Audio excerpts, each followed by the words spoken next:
আমাদের মামুনুল হক সাহেবের আসন থেকে আমরা প্রার্থী উদ্ধ করব, এই সিদ্ধান্ত নেওয়া হয়েছে। তো ওখানে আমাদের যে প্রার্থী ইঞ্জিনিয়ার মুরাদ সাহেব, সে কিন্তু অনেক আগ থেকে অনেক টাকা পয়সা খরচ করছে, অনেক কাজ করছে।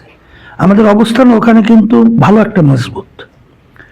সেখানে কেন্দ্র থেকে আমাকে বলছে যে দেশীয়ভাবে ইসলামের পক্ষে, ইসলামের আন্দোলনের পক্ষে একটা ভাবমূর্তি বাড়ার জন্যে যদি এই সিদ্ধান্তটা নেওয়া হয় ভালো হবে। আমি চিন্তা করছি ওর কাছে কথা বললে এই মুহূর্তে ও কেমন ব্যাপারটা কি বলে না বলে, একটা চিন্তার বিষয়টা।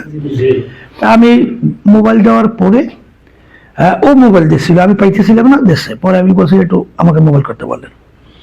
পাওয়ার পর আমি বলতেছি যে বিভিন্ন জায়গা থেকে এবং কেন্দ্রীয়ভাবে যে কথাটা বলতেছে, এখন আমাদের এই সিদ্ধান্ত আমাদের আন্দোলনের জন্য, ইসলাম দেশের কল্যাণের জন্য ভালো হয়, তোমার কি মত?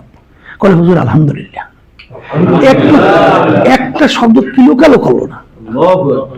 তখন আমার মনটা খার খুশি হয়ে গেছে যে আসলে যে লোকটা দিন রাত্র এই প্রায় এক বছর কি আগে পরে নির্বাচন করছে, আর এবার তো 1.25 বছর পর্যন্ত, 2.5 বছর পর্যন্ত আজকেও মিটিং করতেছে। ওই যখন আমরা আলোচনা করি তখনও কিন্তু মিটিং করতেছে, তখন দেখতেছি আমরা।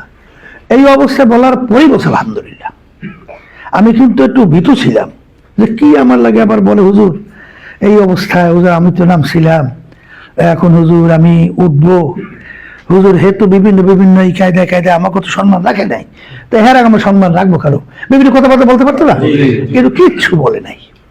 তা আমি এই কথাটা এই জন্য বলছি যে আল্লাহ রহমতে ধরো আমি কোনো প্রার্থী হই নাই, হয়েছি এখানে আমার এমপি হওয়া, মন্ত্রী হওয়া আল্লাহর রহমতে, এই ধরনের একটু কিঞ্চিত আমার ভিতরে আল্লাহর রহমতে আশা, আকাঙ্ক্ষা, উদ্বেগ, উদ্দীপনা, আগ্রহ নাই।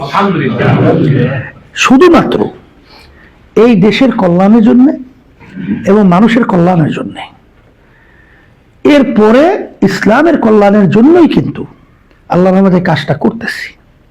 সেই কাজটা করতে যাইয়া টাকা খরচ করার নিজের ব্যক্তি অনেক করতেছি, এবং নির্বাচন আল্লাহর রহমতে কম বেশি হোক একটা টাকায় ফান্ডে দেওয়ার জন্য অনেক আগ থেকে কিছু টাকা আমি জোগাড় করতেছি আমি নিজে। এই যে আজকে বললাম তোমাদের কাছে।